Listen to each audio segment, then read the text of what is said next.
English Out Loud podcast. Your daily practice for natural English. Hey everyone, welcome back to Speak English Out Loud. I'm Maya. And I'm Tom. And Maya, we need to settle something before we even start today. Oh, here we go. I'm serious. I've been thinking about this all week. I think small talk is completely useless. Tom. I mean it. Oh, how was your weekend? Nice weather today. Busy week? It's all just noise. Nobody actually cares about the answers. Okay, I completely disagree. I know you do. That's why I said it. Small talk is not noise. Small talk is how humans decide if they trust each other. It's the warm-up before the real conversation. When someone is good at small talk, you feel comfortable around them. When someone is bad at it, it's like being stuck in a lift with a stranger for 6 floors. Okay, that's a good metaphor. Thank you. But I still think the content is meaningless. Nobody genuinely wants to know how my weekend was. You're missing the point. Small talk isn't about the content. It's about the signal. When you say, "How was your weekend?" you're not requesting a detailed report. You're saying, "I see you. I'm friendly. This interaction is safe." And for English learners, this matters even more, because if you can't do small talk, if you go quiet when someone says, "Nice day today," people think you're unfriendly or cold, even when you're just nervous. Okay, that's actually a fair point. I'll admit it. I know. But, and I want to go on the record here, I still think nice weather today is a deeply boring thing to say. Fine, we can agree on that. But here's the thing. Today's episode isn't just about small talk. It's about all the real English conversations that happen in daily life. The coffee shop, the office, the phone call, and yes, the small talk that holds all of it together. Even the boring weather small talk. Even that. Because done well, even nice weather today can open a conversation that leads somewhere real. All right, convince me. I'm open. That's all I ask. Quick note. This is a B1 intermediate episode. If you're a beginner, stay with us. You'll understand much more than you expect, and the phrases are short and simple enough for anyone to use. If this episode helps you, please like and subscribe. It really does help more people find us. Every like matters to us. And leave a comment after you listen. Tell us, what's one daily life situation where your English goes blank? We want to know. We read everything. Stay until the end. We have our word tour, where we go through the most important vocabulary from today very slowly, with examples you can actually use. Okay, let's start with the real question. Why do so many people feel confident in an English class or an exam and then completely fall apart when a real person starts talking to them? I have a theory about this. Tell me. Classroom English is like driving in a parking lot. Everything moves slowly, the rules are clear, nobody changes lanes without signaling, nobody cuts you off. You have time to think. And then you get on the motorway. And suddenly, people are talking at full speed. They're using contractions, they're using slang, they're cutting sentences in half and assuming you know the rest. They're going, Gonna, wanna, kinda, sorta. exactly. And in the classroom, your teacher said going to, slowly and clearly. Are you going to the party? But your real neighbor says, you going to the thing later? And your brain says, is that even English?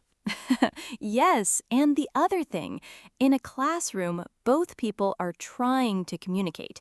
Your teacher wants you to succeed. Your conversation partner is patient. But in real life, the barista at the coffee shop is serving 40 people. Your boss needs an answer in 10 seconds. Your classmate is already halfway down the corridor. The world doesn't wait for you to find the perfect sentence. No. And that is scary, but also good news, because it means you don't need perfect English. You need fast enough English, confident enough English, real enough English. The goal is not to sound like a textbook. The goal is to be understood, to connect, and to keep the conversation going. Even if what you say is, it is a day. Well, let's try to get a little bit better than that. Okay, let's go through some real daily life situations. And I want to do this the right way, not just give you a script. Let's actually talk through why certain phrases work and what to say when things go off script. Situation 1. The coffee shop. A classic, and actually one of the most stressful for a lot of learners. You walk in, there's a queue. You're thinking about your order, and then you reach the front, and the barista doesn't just take your order. They ask you something. And it's almost never what you expected. Right, so let's do it. I'll be the barista, you're the customer. Okay, I'm ready. Hi there, what can I get for you today? Hi, can I get a medium latte, please? Of course. Any milk preference? We have oat, almond, soy, or regular. Oat, please. Great choice. And what's the name? Tom. Tom. And is that for here or to go? To go, please. Perfect. And do you have our loyalty card? I don't know, but how does it work? Every 6 drinks, you get one free. Just tap your phone here to sign up. Oh, that's great. Sure, let me do that. Okay, and that's the moment. That last question. So many learners freeze when the conversation goes beyond the basic order. They expected, what would you like? They got, do you have our loyalty card?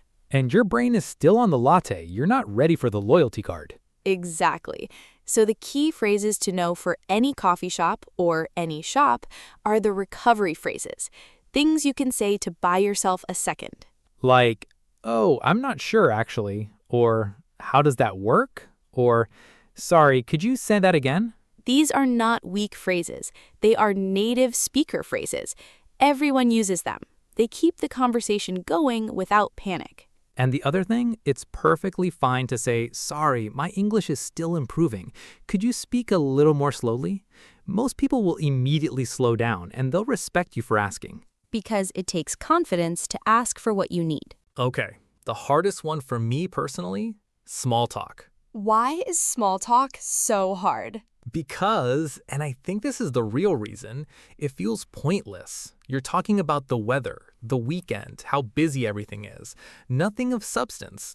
And yet somehow, doing it badly feels worse than having a big conversation badly. Yes, because small talk is social glue. When it works, nobody notices. When it fails, you both feel it immediately. Like my lift situation. Like your lift situation. Okay, so what does good small talk actually look like? Let's do a few examples. I'll be your colleague at the office coffee machine. Okay. Morning. Long week so far? Yeah, feels like it should already be Friday. You? Same. I had 3 meetings before 10. Honestly, I need this coffee more than oxygen right now. I know that feeling. What project are you working on at the moment? The Henderson report. It's due on Friday and I keep changing the structure. You know how it is. Oh, don't even start me on Henderson. I worked on that last year. Good luck. Thanks, I'll need it. Right, back to it. See you at the team meeting later. See you there. Hang in there. You too? Okay, so what made that work? Because that actually felt comfortable. A few things. First, I didn't just say yes to the question. I added something small. I had 3 meetings before 10. A tiny piece of information that gives you something to respond to. You created a thread, something to pull. Exactly. Good small talk is not a ping pong of one-word answers. It's small threads, little moments where someone shares something you can react to. And the ending was natural too. She gave a reason to go, back to it, and the connection forward, see you at the meeting. Because the most awkward part of small talk is often the exit. People don't know how to end the conversation, so they just let it die slowly and painfully. Yes, good exit phrases are essential. Things like, anyway, I should let you get back, or I'll let you go, or just, see you later, good talking to you. Those phrases do all the work. They close the conversation cleanly, warmly, without anyone feeling dismissed. Okay. A lot of our listeners have mentioned this one in the comments. Phone calls in English. Oh, yes, even for me, and English is a language I've used for years. There is something about phone calls that creates a very specific anxiety. Why do you think that is? You can't see the person's face. You can't read their lips. You can't use body language. All you have is the voice, and the voice keeps going whether you're keeping up or not. And the line quality is often terrible. And there's pressure to respond fast. Silence on a phone call feels much more uncomfortable than silence in person. So let's do a phone call. You're calling to rearrange a dentist appointment. Okay, here we go. Good morning, City Dental. How can I help? Oh, hi, good morning. I'm calling because I have an appointment this Thursday, the 12th, and I need to change it. Is that possible? Of course. What's the name, please? Tom Hartley.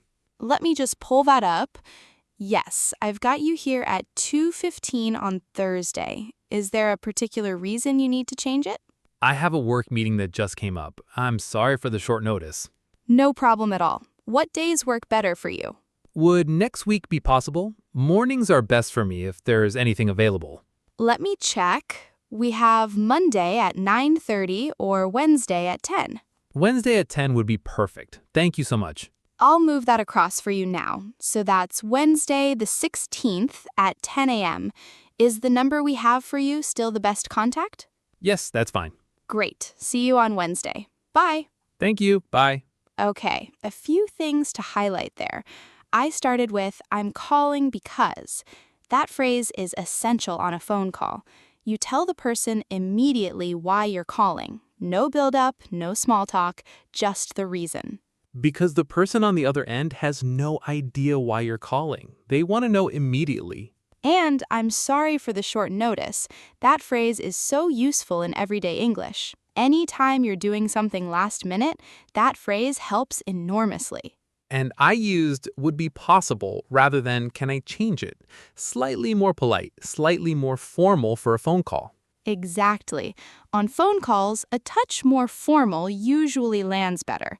And if you miss something, it is always okay to say, sorry, could you repeat that? Or, sorry, I didn't quite catch that.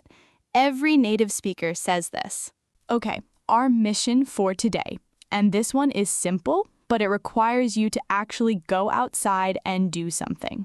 Not optional. Today or this week, have one small conversation in English with a real person. One, just one. At a shop, at a cafe, with a colleague, on the phone, it doesn't matter where. The only rule is it has to be real. And it doesn't have to go perfectly. It can be awkward. You might say the wrong word. You might pause too long. That is fine. That is how you learn. Because the person who makes the mistake and keeps going learns 100 times faster than the person who waits to be perfect. After you have your conversation, come to the comments and tell us what happened. What did you say? What went well? What surprised you? We read every comment, and every small conversation you have is something to be genuinely proud of. Word tour time, our favorite section. Let's slow right down and collect the words that matter from today. Repeat after us if you like. Say them out loud. Let them become yours. Go blank. When your mind suddenly becomes empty and you cannot remember or think of anything. I knew the answer all week, but the moment she asked me, my mind just went blank. Keep up. To follow or understand something that is moving or changing at a certain pace. He was speaking so fast, I couldn't keep up with what he was saying. Small talk. Light, friendly conversation about unimportant things. Used to be polite or to connect with someone. I'm not very good at small talk. I never know what to say about the weather. Thread. A connection or subject in a conversation that can be continued or followed. She mentioned her project, and that gave me a thread to keep the conversation going. Short notice. Very little time given before something happens or needs to happen. I'm sorry for the short notice. I only found out about the meeting this morning. Catch. To hear or understand something said to you. Often used as, didn't catch that. Sorry, I didn't quite catch her name. Could you say it again? Awkward. Uncomfortable, embarrassing, or socially difficult. There was an awkward silence after I said the wrong thing at the office. Glue. Something that holds things together.